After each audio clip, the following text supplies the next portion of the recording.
Sejam bem-vindos ao Jornal Punk. Meu nome é Selfridge e eu os levarei comigo por uma viagem pelos assuntos polêmicos e muitas vezes mal interpretados do nosso mundo.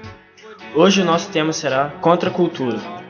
Os desencadeadores da revolução contracultural foram chamados beatniks, cuja característica mais importante foi o inconformismo com a realidade do começo da década de 60. Seus líderes foram Jack Kerouac, Allen Ginsberg e William Burroughs.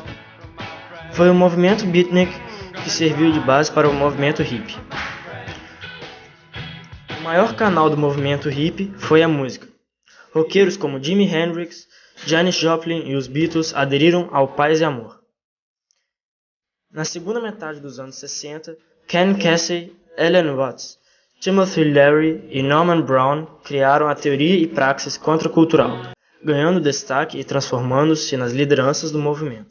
As principais características deste movimento nas décadas de 60 e 70 foram a valorização da natureza, a vida comunitária, luta pela paz, contra as guerras, das quais a do Vietnã mais se destacou, conflitos e qualquer tipo de repressão, vegetarianismo, busca de uma alimentação natural, respeito às minorias raciais e culturais, experiência com drogas psicodélicas, liberdade nos relacionamentos sexuais e amorosos, anticonsumismo, aproximação das práticas religiosas orientais, principalmente do budismo, crítica aos meios de comunicação de massa, como, por exemplo, a televisão, discordância com os princípios do capitalismo e economia de mercado.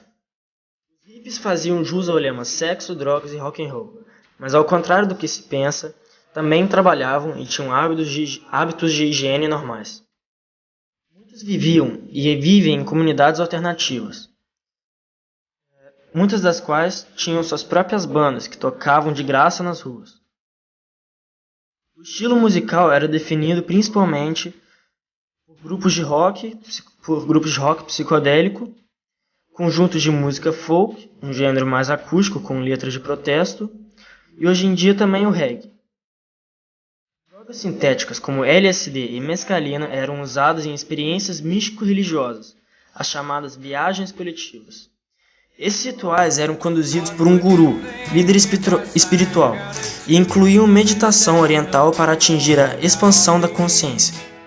Eles rejeitavam comidas industrializadas. Ao invés disso, as comunidades rurais plantavam o que consumiam, e o que sobrava era vendido a preço de custo para outros hippies. Com o fim da Guerra do Vietnã, em 1975, o movimento passou por uma forte desmobilização. Hoje em dia sobraram apenas vestígios do que o movimento já foi.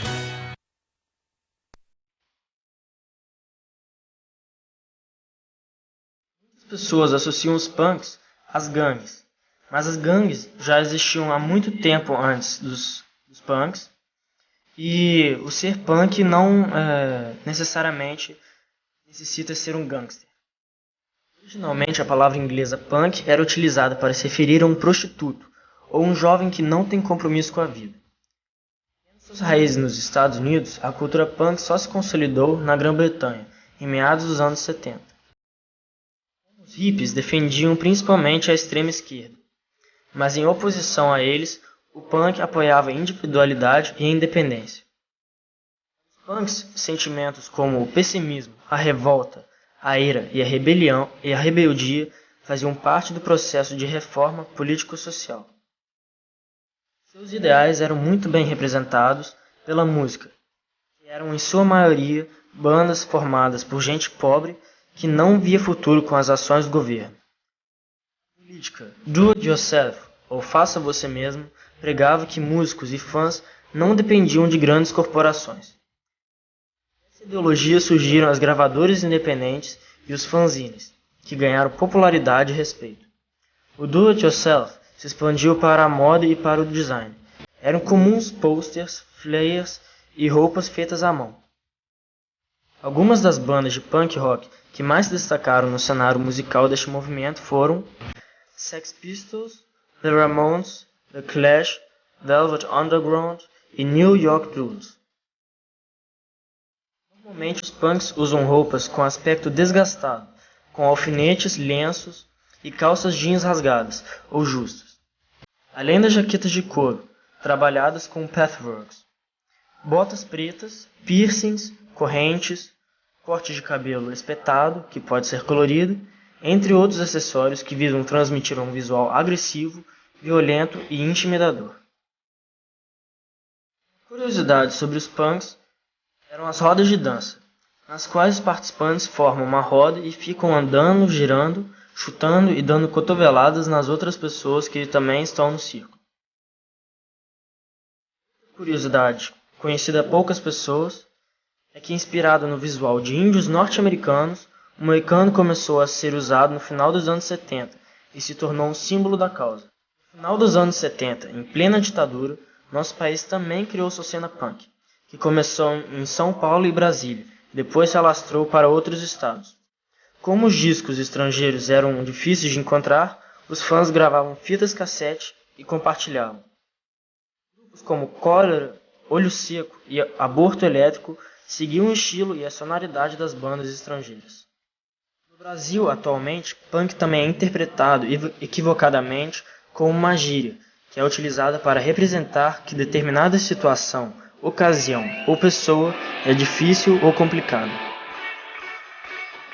Algumas subdivisões da cultura punk são o rat punk, que é o punk comunista, o narcopunk, que é o punk anarquista, o street punk, que é o punk de rua, o raw punk, que é o punk rude e devasto, muitos dos quais estão no subúrbio e quando estão juntos formam gangues, o ecopunk, que é o punk a favor da ecologia, o drunk ou junk punk, que são os drogados ou bêbados, cyberpunks, que são os punks futuristas, os quais muitos são hackers, o nihilista, que tem a visão pessimista, meio apocalíptica do mundo, e o nazi punk, que não os consideram punks, devido à sua ideologia neonazista.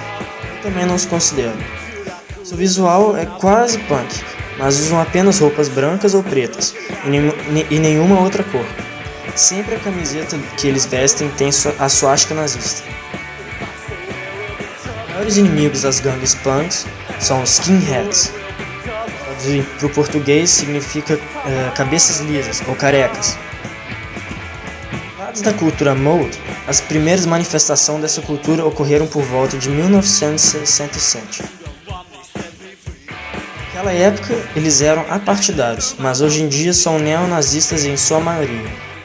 Quando gangues punks e skinheads se enfrentam, podem ocorrer batalhas sangrentas, nas quais já morreram muitas pessoas, de ambos os lados. Então, por hoje é só, galera. Deixe seu gostei e se inscreva no canal, para ajudá-lo a crescer e seu conteúdo a abrir mente de mais pessoas.